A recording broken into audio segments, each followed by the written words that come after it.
सुबह का गुंडा शाम को अगर बीजेपी में चला जाए तो वो गुंडा गुंडा नहीं होता, संत हो जाता है। देश को जात धर्म के नाम पे लड़ाया जा रहा है। नरेंद्र मोदी जी आंख से अंधे हैं, कान से बहरे हैं, मुंह से गूंगे। हमारे देश की महंगाई जा रही, इस पर उनको डिबेट करने की जरूरत है। आज जीएसटी ठोका जा रहा है, दूध पर, दही पर, आटे पर, इस पर ध्यान देने की जरूरत है। गरीब को और गरीब किया जा रहा है, अमीर को और अमीर किया जा रहा है। नमस्कार, आप देख रहे हैं प्रेस जागरण और प्रेस जागरण में आपका स्वागत है। मैं हूं कुंदन कुमार।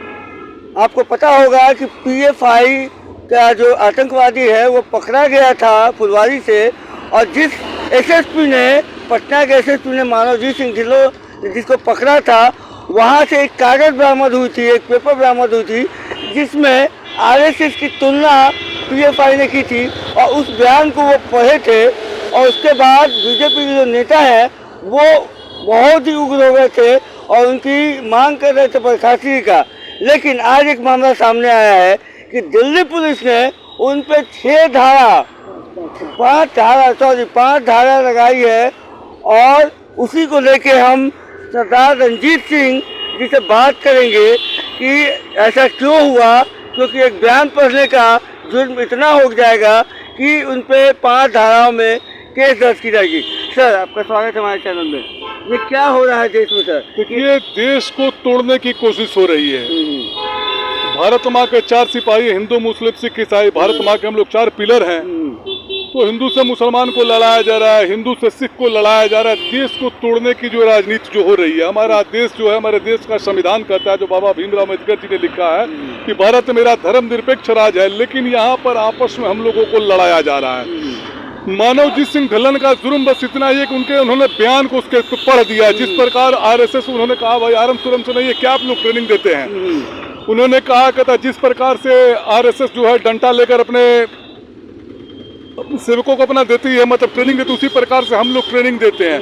इसी पर हरिभूषण ठाकुर बचौल ने कहा पर देशद्रोह का मुकदमा चलाइए। शायद मुझे पता चला दरभंगा के कोई सांसद जो उन्होंने भी कहा है। इस पर तरह तरह बीजेपी के नेताओं ने बहुत सा बयान दिया। प्रसाद ने भी बयान दिया था कि ऐसा बयानबाजी अच्छी नहीं है। इतने बड़े बड़े नेता बताइए, आज तक सरकार पदाधिकारी पर कोई उंगली आज तक नहीं उठी। माननीय नीतीश कुमार जी ने पटना जैसे टाउन का इनको एसएसपी बनाया, इनकी पत्नी भी जो है वो भी गया के एसएसपी है। तो क्या जो है आतंकवादी माइंडेड के लोग ये आईपीएस पढ़ते हैं? ये हमको जरा बताया जाए तो। ये बीजेपी वाले बताया, ये इनके चट्टू मार नेता जो है कुछ भी अंड का भंड भंड कांड बोलते रहते हैं। बताइए, ये बात जो है देश को जात धर्म के नाम पे लड़ाया जा रहा है। अब सिख होने का खमियाजा हम लोग भुगत रहे हैं। खालिस्तानी बोलते हैं सर? बिल्कुल बिल्कुल कहता, बीजेपी आरएसएस वालों की नजरों में आज भी गद्दार हैं हम। जुल्म बस इतना है हमारा कि हम यहाँ सरदार हैं हम। अच्छा, तो आपके सरदार होने का आप लोगों पे ये कीचड़ उछाला जाता, जिस प्रकार मुसलमान भाइयों पर कीचड़ उछाला जाता है, उनको पाकिस्तानी बोला जाता है, सिखों को खालिस्तानी बोला जाता। मैंने कहा बीजेपी आरएसएस की नजरों में गद्दार हैं हम लोग। जुर्म हमारा इतना है कि सरदार हैं हम लोग। बीजेपी जो प्रहार कर रही है करे। हमारे किसान भाइयों को भी 13 महीना वहां टॉर्चर किया, 700 कितने किसान भाई हमारे मर गए। बीजेपी आंख से अंधी, कान से बहरी, मुंह से गूंगी हो चुकी है। ये कहते थे बहुत हो चुकी महंगाई की मार, अब की बार मोदी सरकार, अच्छे दिन आएंगे। महंगाई का सवाल आ गया है, दूध पे, पनीर पे, घी पे। अब बताइए कि आटा जो गरीब खाते हैं रोटी, अब वो गिन के रोटी खाते हैं, 1 या 2। अब बताइए कि क्या ऐसे सरकार? देखिए, इनका काम है गरीबी नहीं मिटाओ, गरीबे को मिटा दो। ना गरीब रहेगा ना गरीबी रहेगी। ये मुख्य रूप से उद्योगपतियों की सरकार है।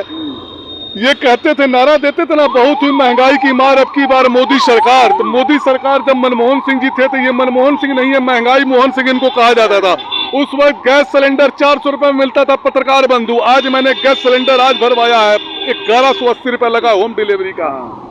केरोसिन ऑयल 2 रुपए 70 पैसे लीटर मिलता था 96 में, आज वो 100 रुपए के लपेट में होगा। 99 रुपए 54 पैसा की 55 पैसा उसका रेट हुआ। सेंचुरी मारने को तैयार है। डीजल सेंचुरी मार चुका है, पेट्रोल सेंचुरी मार चुका है, सरसों का तेल डबल सेंचुरी मार चुका है। सीएनजी का दाम भी देखिए कितना बढ़ चुका है। अरे डिबेट करनी है तो महंगाई पर करो। ये जानते जब महंगाई पर जब डिबेट जब होगी, देखिए रुपया हमारा सिकुड़ रहा है, डॉलर उसको सिंग मार रहा है। और ये क्या है, कहते हैं कि ज्ञान वापी मस्जिद में शिवलिंग को ढूंढ रहे हैं। बीजेपी के एक नेता ने कहा या न्यूज़ चैनल से खबर आई, बहुत ही अच्छे न्यूज़ चैनल से, कि डॉलर का रेट जो बढ़ रहा है, रुपया गिर रहा है, तो विदेश में अगर आपके आदमी कमाते हैं तो ये तो फायदा है आपके लिए। बताइए ऐसा है तो। अब देखिए बीजेपी को तो मैंने कुछ ना कुछ तो उसकी अच्छाई दिखानी है। जो रुपया गिर रहा है तो ठीक है, अगर जब बीजेपी के नेता की खबर है कि विदेश में आपकी जॉब का कमाता है, तो ये सुषमा स्वराज का बयान क्यों था कि जिस देश का रुपया गिरता है उस देश का प्रधानमंत्री गिरा हुआ था, उस देश की सरकार भ्रष्ट होती है। नरेंद्र मोदी ने भी 2013 में कहा था जिस देश का रुपया गिरता है उस देश की सरकार गिरी हुई होती है, उस देश का प्रधानमंत्री गिरा होता था। क्या उस वक्त तू नहीं था? मैंने तू करा था, मैंने रासलीला, हम करे तो करेक्टर ढीला, यही है इनकी नीतियां हैं।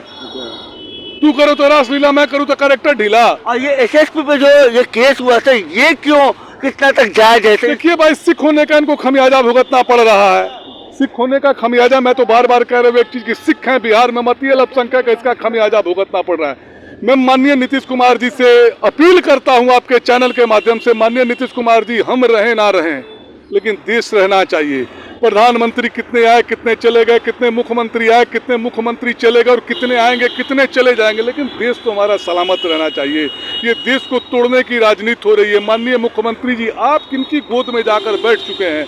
मेरी आपसे करबद्ध प्रार्थना है कि आप उनकी गोद को छोड़िए, कुर्सी को लात मारिए, आप उनसे अलग हो जाइए। देखिए, नाम आया तो उसके लिए हमारे देश में कानून है ना, पुलिस है ना, थाने है ना, तो उसके लिए पुलिस ना निपटेगी क्या? आप निपटेगी कि हम निपटेंगे उससे?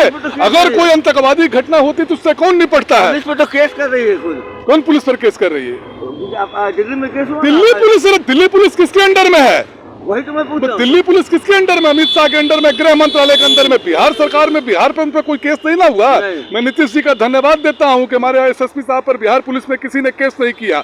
वो आरएसएस का सदस्य है, दिल्ली पुलिस आरएसएस के अंतर्गत है, वो तो किसी पर केस कर देगी। अभी आप ही पर केस कर देगी, अभी पर केस कर देगी, किसी पर गोली चलवा दे, किसी पर कुछ कर देगी। गिरफ्तारी अगर होती है तो क्या करेगी सब सिख समाज और यहाँ के जो आपके पास? अब वो केस हुआ है तो वो तो फिर न्यायिक प्रक्रिया हो जाती है, वो तो फिर न्यायालय से उनको अपना करना पड़ेगा। एफआईआर दर्ज हुआ तो क्रॉसिंग में जाएंगे केस को, नहीं तो फिर अपना फाइट करेंगे न्यायालय में। वो न्यायालय में अपना वो फाइट करेंगे। लेकिन जो भी हुआ ये बहुत ही निंदनीय, बहुत ही अशोभनीय, बहुत ही गलत हुआ है। आप भी इतना दिन से देख रहे हैं, क्या कोई एसएसपी देशद्रोही हो सकता है? ये बीजेपी की मानसिकता है कि इनको, हाँ, आरके सिंह ने जो बयान दिया था कि जहां 10 आतंकवादी घटनाएं होती हैं, 100 आतंकवादी घटनाएं, तो उसमें 10 आरएसएस के सदस्य होते हैं। मेरे बयान अभी वो मेरे मैं दिखा दूं, अभी मैं बयान आपको दिखा देता हूँ, वो पेपर भी आई हुई है। तो उन पर क्यों नहीं एफआईआर दर्ज की जा रही है? उन पर क्यों नहीं कुछ हुआ किया जा रहा है? अभी उन पर क्यों नहीं? माने वो क्या बोलते हैं कि सुबह का गुंडा शाम को अगर बीजेपी में चला जाए तो वो गुंडा नहीं होता, संत हो जाता है। वो गुंडा संत हो जाता है। मैंने बीजेपी में जो गया वो गंगा के तरह, सब नली का पानी भी मिलता है गंगा में तो वो गंगाजल हो जाता है। वो वही है, वही बीजेपी का चाल चलित चेहरा है। तो आरके सिंह ने भी तो बयान दिया था, केंद्रीय गृह सचिव थे, तो उनके बयान पर को टीका टिप्पणी करनी चाहिए। उन पर क्यों नहीं कभी इन्होंने केस दर्ज कराया? सिख नहीं थे, वो सिख नहीं थे। तो मैं तो यही कह रहा हूँ कि सिख होने का खमियाजा हमें भुगतना पड़ रहा है। बीजेपी आरएसएस की नजरों में आज भी गद्दार है हम। हमारा जुल्म इतना है कि बस सरदार हैं हम। चलिए, बहुत ही बेबाकी से इन्होंने बचाव किया है जितना हो सके। इनका ये कहना है कि ये हमें खालिस्तानी न समझे, हम हिंदुस्तानी हैं। और कुछ बोलना चाहेंगे? हाँ, तिरंगा मेरी जान है, वतन हमारा हिंदुस्तान है, हमारा अंतिम ठिकाना शमशान है। हिंदुस्तानी थे हम, हिंदुस्तानी है, हिंदुस्तानी ही रहेंगे। इसी मिट्टी में जन्मे, इसी मिट्टी में हम मरेंगे। बीजेपी हमें तो जो कहना उनको कह ले, लेकिन हम सच्चे देशभक्त हम ही हैं। आज भी देखिए, सेना में जो भी परमवीर चक्र है सबसे ज्यादा किसको मिला था? सिख रेजिमेंट को मिला है। बॉर्डर पर अगर विपता जब आती है तो सिख रेजिमेंट आगे होकर लड़ती है। तो ये हमें गद्दार कह लें, जो कहना है इनको कह ले, लेकिन हम दिल से हिंदुस्तानी थे, हिंदुस्तानी रहेंगे। बीजेपी की और क्या कहना चाहेंगे सर आप? बीजेपी के लिए बस हम यही कहना चाहेंगे, आरएसएस बीजेपी की नजरों में आज भी गद्दार है। हमारा जुर्म इतना है कि हम सरदार हैं, हम यही बस बोलना चाहेंगे। इससे ज्यादा मैं क्या बोलूंगा। नरेंद्र मोदी के बारे में देखिए, नरेंद्र मोदी जी आंख से अंधे हैं, कान से बहरे हैं, मुंह से गूंगे। हमारे देश की महंगाई जा रही, इस पर उनको डिबेट करने की जरूरत है। आज जीएसटी ठोका जा रहा है, दूध पर, दही पर, आटे पर, इस पर ध्यान देने की जरूरत है। गरीब को और गरीब किया जा रहा है, अमीर को और अमीर किया जा रहा है। डॉलर इतना मजबूत हो गया, रुपया इतना कमजोर हो गया, इस पर ध्यान देने की आवश्यकता है। हम रहें चाहे ना रहे, देश हमारा रहना चाहिए, यही हम कहना चाहेंगे। आपने सुना कि जो है काफी दुख होता है इनको जब इनको सिख समाज के लोगों को खालिस्तानी बताया जाता है, जबकि ये हिंदुस्तानी है। काफ़ी बेबाकी से इन्होंने राय रखी है और मानवजीत सिंह ढिल्लों के बारे में जो उन पर केस हुआ है उसे ये काफ़ी आहत है। इनका कहना है कि सिख होने का एक उनको भुगतान भोग रहे हैं, वो ऐसा ना हो और जो केस है वो वापस लिया जाए।